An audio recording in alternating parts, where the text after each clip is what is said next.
All right, in this lesson, we're going to talk about understanding your financial GPS. Your financial GPS works the same way a normal TomTom or Maps GPS works on your smartphone. Generally, you have a point A and you have a point B. Without a point A, your GPS will not tell you which roads to travel to get to your point B. It won't tell you how long your destination is. Without a point B, your GPS also will not tell you which way to travel. It won't tell you to travel at all, actually. Without a point B, you don't have a destination. You have no reason to move. You have no motive. You have no direction.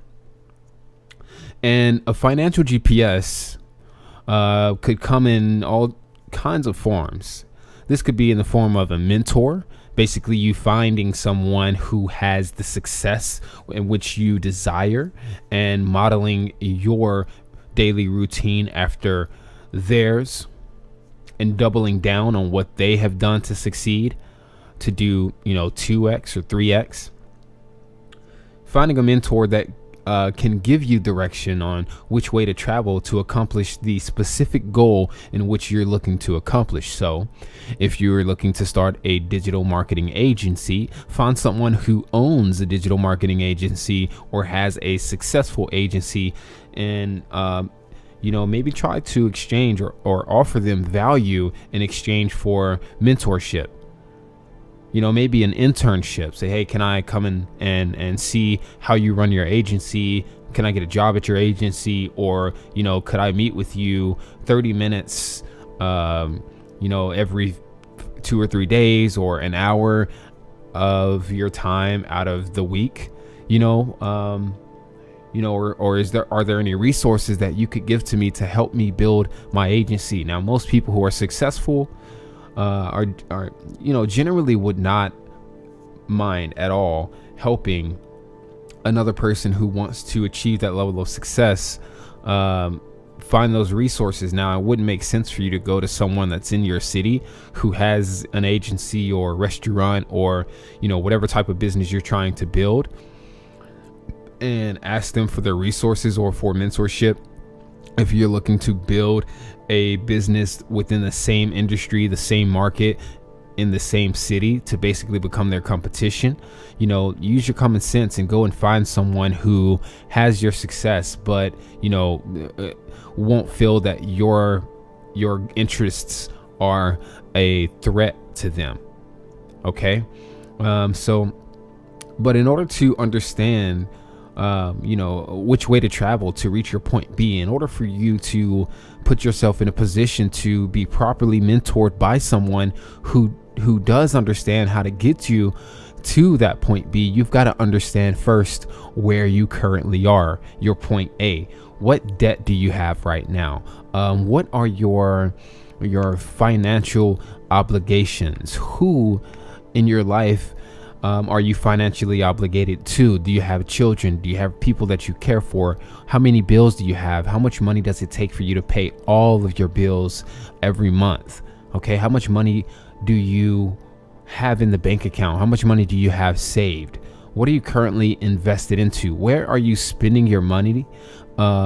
What assets do you have, and what liabilities? Liabilities can include Xbox Live, Netflix, YouTube Red, magazine subscriptions, gym memberships if you're not going to the gym, any place that you're spending money where you're not making any money. If you're paying on, let's say a phone bill, obviously that's a bill, but it's a liability, especially if you're paying, let's say $50 a month, but you aren't generating a single penny per month from that phone. That's a $50 per month liability, right? So you've got to understand where your liabilities are. You've got to understand where your assets are. What do you currently own that's generating some income, if anything? How much money are you making per day, per hour, per month, per year in your job, in your career, in your business, in your industry? What does your current income situation look like? This is your point A. Where do you want to be financially? How much money do you need to make to be able to pay all of your bills and save, let's say, $2,000 a month, or invest save $1,500 and invest $500 into a mutual fund or something. All right, so you've got to understand where your point A is first, and then jot down where you would like to be financially. What type of car do you want to own over the next 5 or 10 years? What type of house would you like to buy? Generally, how much does the house cost, or does the number of bedrooms in a specific area, how much is that going to cost you on average? If you go on Zillow, you can look and find houses. Let's say you specifically want 4 bedrooms because you like to have an office, and you have a child, and you want a guest bedroom, and you want an X number of bathrooms. You want this house to be brick, kind of modern, newly built. You can look on Zillow and find houses that are very similar in taste to what you're looking for, to get a general idea of how much that house costs, and either put that point B, put the entire cost of that house as your, a part of your point B, or figure out what a 30-year mortgage would be on that house, so that you can understand how much money you need to make to be able to pay all of your bills, plus the mortgage on that house, plus home insurance and life insurance and car insurance, and any other things that you're going to have to pay to make sure your family is secure, plus saving $1,000, plus investing a little bit of money back into yourself, into your business, into mutual funds, and into maybe a fund for your children's college. Understand specifically where you would like to be in point B, how much money you specifically need to make every month to live comfortably, to live the lifestyle that you want to live, to pay for and afford, to put your kids in certain schools in a specific area, to be able to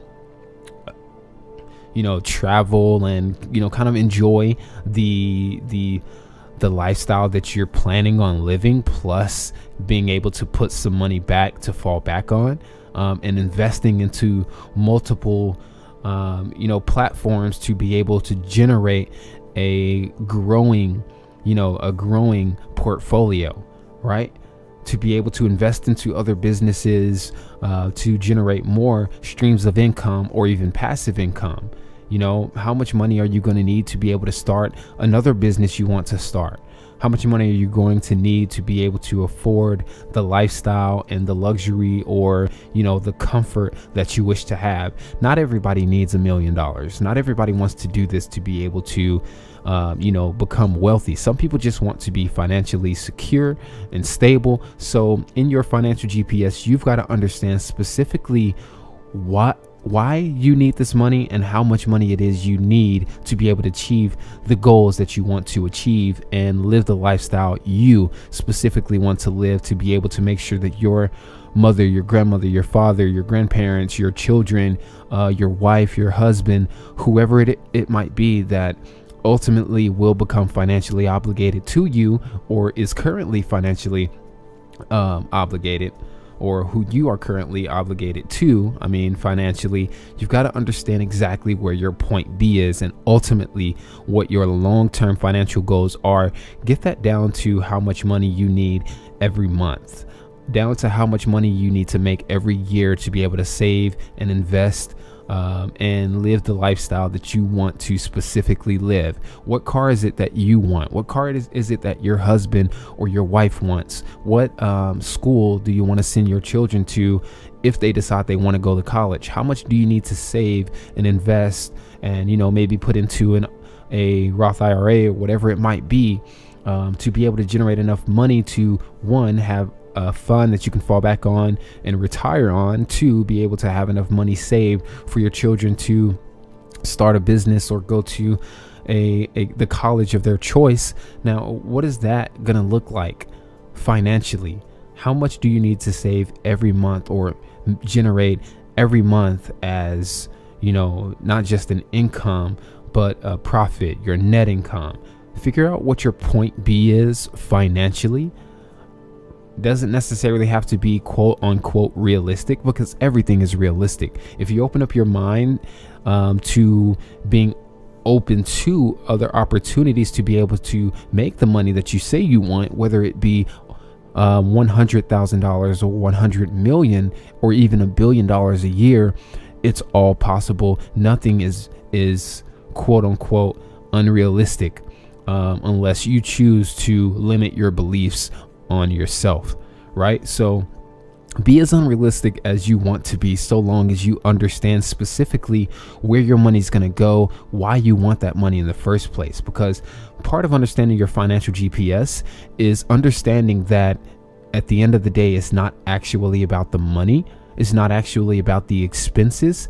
It's honestly about the experiences, which obviously require, some type of monetary input, some type of monetary output, some type of monetary income.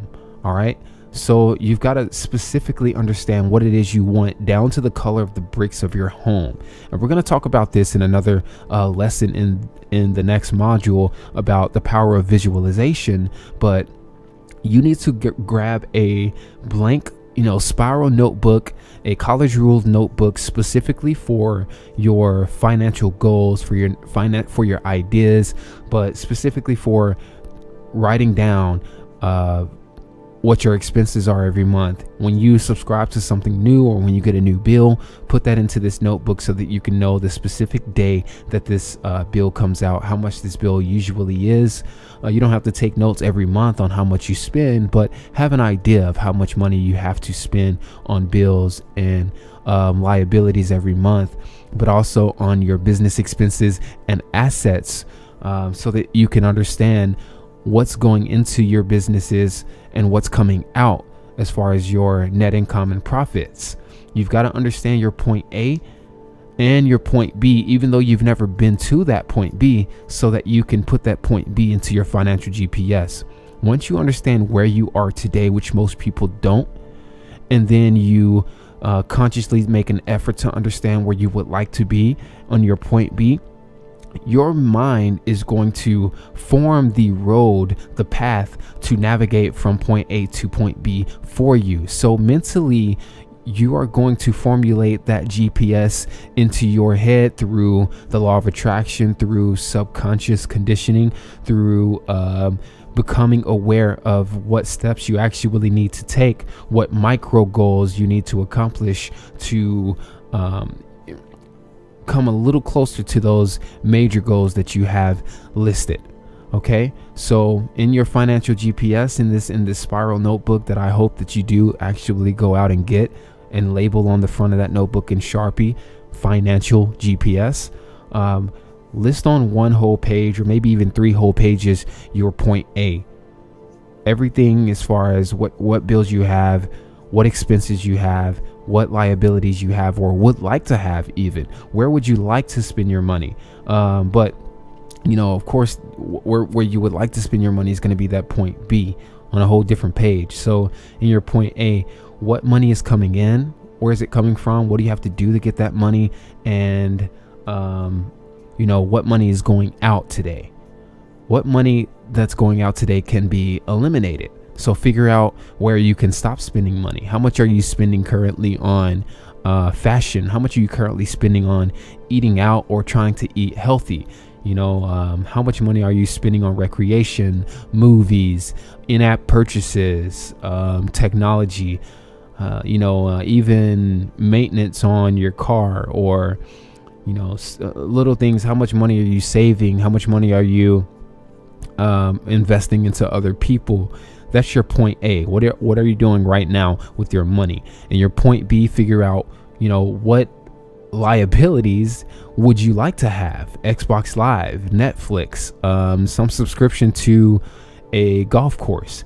If you're not generating income off of that subscription, you want to list it as a liability in your point B. It's not a bad thing to have a liability, but just rename that liability as an experience.